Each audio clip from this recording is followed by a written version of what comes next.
Hello everybody, my name is Dr. Laura Davis, and this is a short video on Robert Bringhurst's essay called The Persistence of Poetry and the Destruction of the World.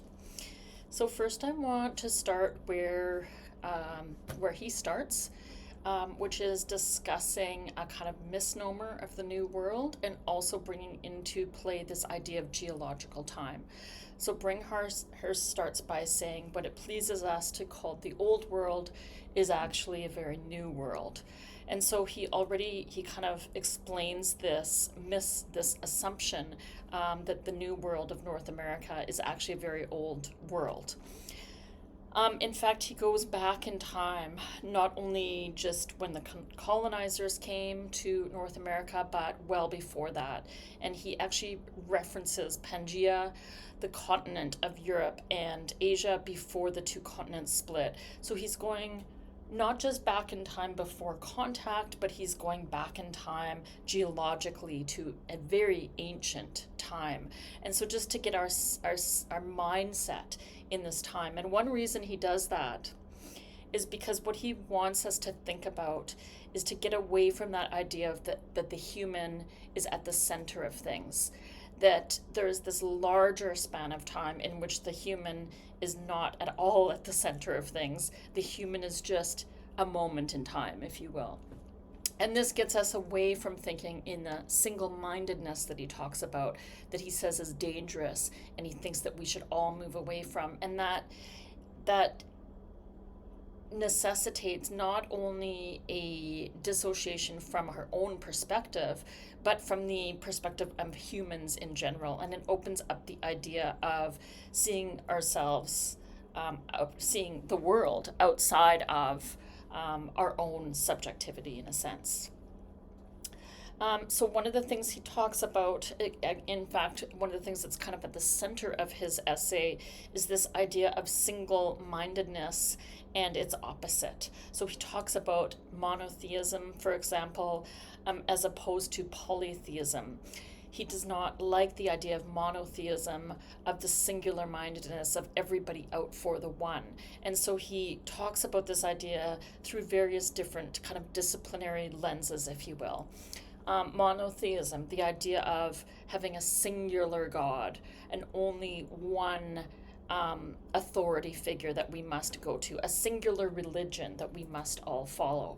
And he discusses the dangers of this. And he talks about the idea in opposition to that of the notion of polytheism, so the idea of having many gods, not just one. And he refers to various types of religions who have that sort of open-mindedness. So religion comes through in terms of this overall idea of the single-mindedness, the single versus the many, the monotheism versus polytheism. And he talks about this, so on the one hand through religion, on another hand he mentions music. So he talks about polyphonic music and how the many voices creates a kind of beauty, a kind of poetry, if you will, that cannot be reduced to one.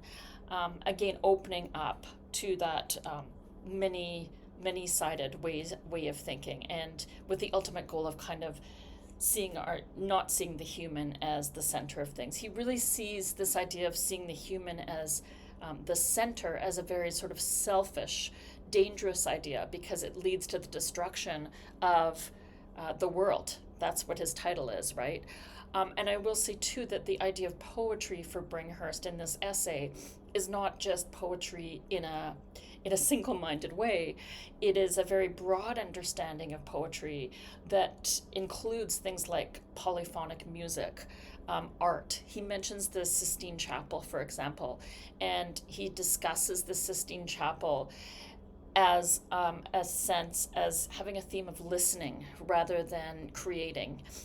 Listening, in fact, is creating, though. So he explains how when you look at the Sistine Chapel and the art within it, you'll see that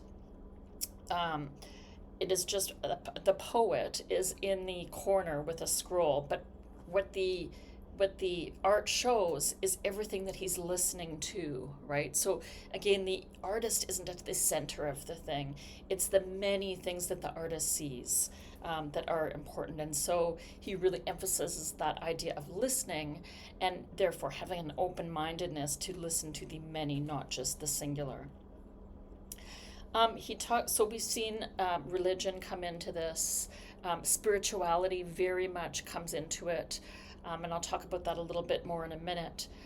We see music as a type of art. Or a type of poetry. We see the Sistine Chapel. We see art as a type of poetry, and always emphasizing the danger of the singular and the importance of the many, many perspectives. Now, another theme that comes through in this is the idea of environmentalism and the idea of respect and awe for the natural world, which I would argue is a type of poetry for Bringhurst. So the natural world, forests, nature, the animal kingdom, the plant kingdom, all of it is, on the one hand, there's a spiritual religious aspect to it, and obviously a very living aspect to it.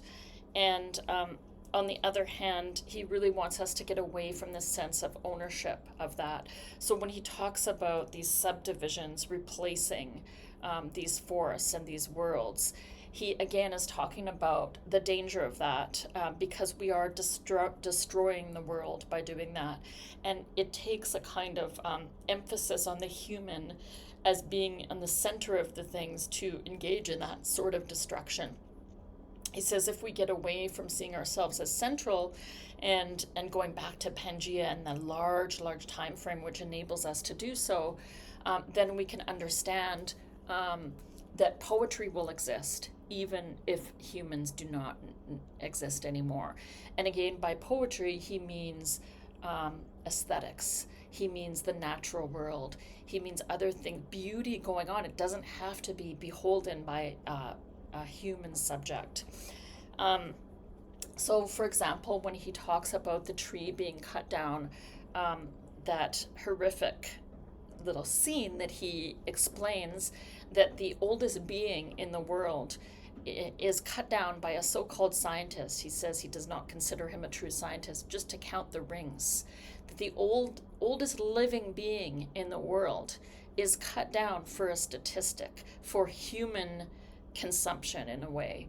And again, the dangers of that, Bringhurst would argue that that tree has more knowledge than any human does, simply by its age and the way it has seen and interacted in the world over its lifetime. And yet it is destroyed because of the misnomer, the mistake, just like the idea of the new world is a mistake and is only seen from the perspectives of the colonizer. The mistake of thinking that we are at the center of the things, that we are somehow more valuable than, or more intelligent than, the tree.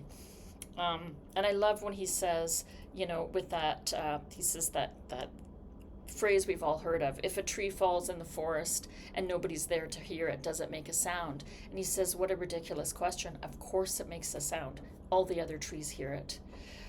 That is beautiful. And of course, I think you think, well, how can they hear it? They don't have ears. They don't have that human quality of hearing. That sensation. Yes, they do. They have, and I think in this way too, you have to understand that Bringhurst isn't thinking of hearing in that very limited sense. He's thinking of it as that broader idea of listening, of sensing, of feeling, of open-mindedness. And more recent environmentalists and biologists have shown us that this is in fact true, that trees and plants and the natural world are constantly in conversation with each other and listening to each other, and they are affected. If one is destroyed, they're all interconnected and effective. Yes, I guess we can look briefly at the ending, and then I will end it, my little lecture there. But let's see how he ends this. He says, Um,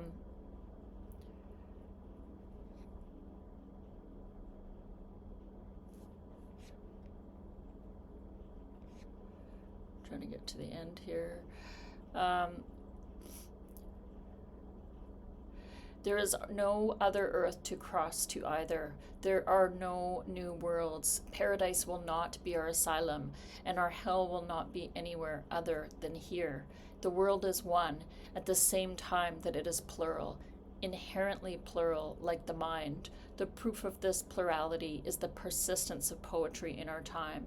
It is extraordinary but true in the present day that poetry survives in the voices of humans, just as it does in the voices of all the other species in the world. And I love that idea because it ends on this notion of hope. Even though there may not be hope for humans, that humans, in fact, may be destroyed by their own doing, in a sense, from climate change and from destroying the world the way that humans are, that poetry will live on, that aesthetics will live on, that the living world will keep going in one form or another, even if we're not there to see it. So that is a little discussion on Bringhurst, the destruction, the persistence of poetry, and the destruction of the world. It is one of my favorite essays. I absolutely love it. Please go in and read it a second and third time and find all the little tidbits that you can. And I hope my lecture has helped today. Thank you.